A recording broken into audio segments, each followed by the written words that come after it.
Ассалаумағалейкум қазақ елі, сізбен бірге 200 даулет. Бүгінгі видеода біз гайморит туралы сөйлесетін боламыз. Мен қалай емдедім, мен қалай онымен күрестім, қандай ем түрлері бар, сол туралы толық ақпараттармен бірге талқылайтын боламыз. Сонымен кеттік. Сонымен енді гайморит қалай пайда болды? Гайморит негізі мен кішкентай кезден бетімді мұз ашуға, салқын суға жуа бердім. Неге жуа бердім? Өйткені мен кішкене кезде ағарам деп ерке болдық қой. Ағарам деп ақпақ болам, қара болғаннан кейін сөйтіп бетін жуа берген болатынмын. Сосын суық тигізіп алдым мұрныма. Одан кейін қатты қиналдым, шыны керек. Осы емнің түрлерін, біраз түрлерін қолдандым. Мен адам барлық жерге апардым, айқа бар, больницаға бар, укол система салдық. Қолданбаған түрлеріміз қалмады, шыны керек. Сосын бір халық емі бар, бір жапырақ бар, андай домала бетіне несі бар, тікенектер. Оны да искеп көрдік, оны да 3-4 рет көрдік, ол да болмады, шыны керек. Бірақ мен таныстарым көргендер, ол жазылып кеткендер болды. Одан бөлек мен әсел бал бар қой, бал мұрныма кигізіп ішіне, содан күтім жасап, ондан істеп көрдім. Бетіме жұмыртқаның несін жылытып, бетіне қойып, сонымен қатар неше түрлі аппараттармен, больницаға бар аппараттармен емдеуді көрдім. Ол жақтыма қандай қиын жағдайлар болған кездестіргенімді бөлісіп кетейін. Ең бірінші, мен мысалы отырыста отырасың, мектепте отырасың, балдармен, қыздармен сөйлесесің, сөйлесуге қорқасың, бүйтіп күле алмайсың қаттырақ. Деп күле алмайсың. Шығып кететін сияқты, неғып бақыр, атылып кететін сияқты. Толып тұрады. Әр сабақ сайын мен мектеп оқыған кезде 45 минут болады, 45 минуттан кейін сразу шығатын мен далаға, соны босату үшін мұрындағы бар. Қайтып келесің, қайтып босатасың, қайтып келесің, қайтып босатасың, қиналып кетесің. Сосын кейде ол жарты сағат 25 минутта толып кетеді ол мұрын. Мысалы, андайлар болды, қыздармен сөйлесіп жатқан кезде, балдармен сөйлесіп жатқан кезде шығып кеткенде болды. Мен ұятқа қалып, күлкіге қалғам. Сондай кездер болды. Сосын үйде тамақ ішіп жатқан кезде, әке-шешемізбен, ағамдармен прикол айтады, күліп ойнап жатқан кезде, ол кезде шығып кетіп құртып тамақты. Сондай да болған, ыңғайсыз жағдайларға тап болғанбыз солай. Ондай шыны керек кәдімгідей адамды түсіріп жіберетін, адамға кәдімгідей дискомфорт сыйлайтын бұл ауру түрі. Егер емге не қылмаса, оның өзі менингитқа немесе асқынып кетуде қаупі бар. Ол іріңдеген мысалы, егер күтінбесең, егер не қылмасаң, арғы жаққа өтіп кету миға, ондай үлкен қаупі бар.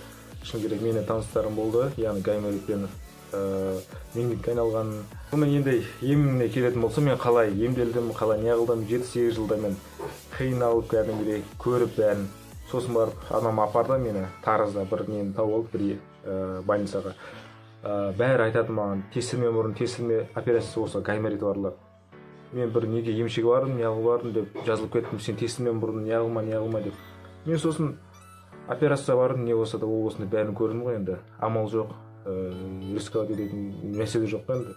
Сол ғана қалып, сол операция жасаттым.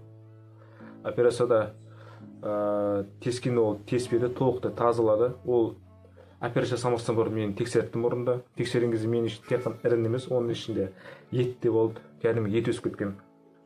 Ал кейде мен бір ағам болатын, ағам тек қана мұрын ет болатын, ірің емес. Оны етті жұлып тастады, тез жазылып кетті. Ал менің ішінде тек қана ірің емес, ет те болды. Мысалы, көбіміз осылай, егер домашний условиях дейді ғой, кәдімгі үй жағдайда емдейтін болсақ, оны білмейміз ғой біз, мұрнымызда не бар екен ішіне, ет па, ірің ба. Соны бірінші мен ойлаймын, сол дұрыс көрініп, не бар екен мұрның ішінде, қалай неден. Сосын барып емді қолданған дұрыс деп ойлаймын, егер ауырып жатқан адамдарға сондай ақыл кеңесім бар. Мен операция жасаттым, анамның арқасында, әке-шешемнің арқасында. Сосын одан кейін айтты маған, егер сен жасасаң, тимейсің екінші рет деп. Сосын мен жасадым, жазылып кеттім, Құдайға шүкір. Одан кейін ауырған жоқпын. Менде аллергия бар деді, қысқа, яғни бір суыққа. Сосын аллергия бар, шыны керек, бір суыққа кішігірім қар жауған кезде аллергия болатын. Мұрнымнан бірден шығатын, неғылып, бүтелеп. Одан кейін мен мұрнымды түзелеп берді, менде перегородка дейді ғой, мұрным ол да қисық еді, оны түзелетіп алдық. Енді мен беретін ақыл кеңесім барлық осы аурумен неғылып күресіп жатқандарға бірінші айтатыным, барыңыздар, көріңіздер, тексеріңіздер, рентгенге қарап, неғылып, білікті мамандарға барып, шын керек, кәдімгі үй жағдайында оны емдеу өте қауіпті деп айтамын. Сонымен қатар оның өзі кішкене ауру емес, асқынып кетуді ғажайып емес оның. Егер көріп біліп алсаңыздар, қандай не екенін, қандай дәрежеде тұрған бұл аурудың, шыны керек. Ет па ішінде, ірің ба, соны біліп алу керек, сосын білмеу керек қой. егер де операция жағы кімге жасадым сол маңызды болса жазыңыздар, комментарий жазыңыздар, немесе сол инстаграм дайректке шығыңыздар.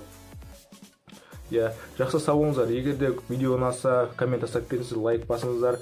Егер де сіздер комментарий жазсаңыздар, шыны керек маған үлкен мотивация болады. Мен осы сияқты мен өзімнің ауруларымда қандай не болған барлығын бөлісіп сіздер үшін үлкен сондай мотивация болады. Жақсы сау болыңыздар, келесі кездескенше.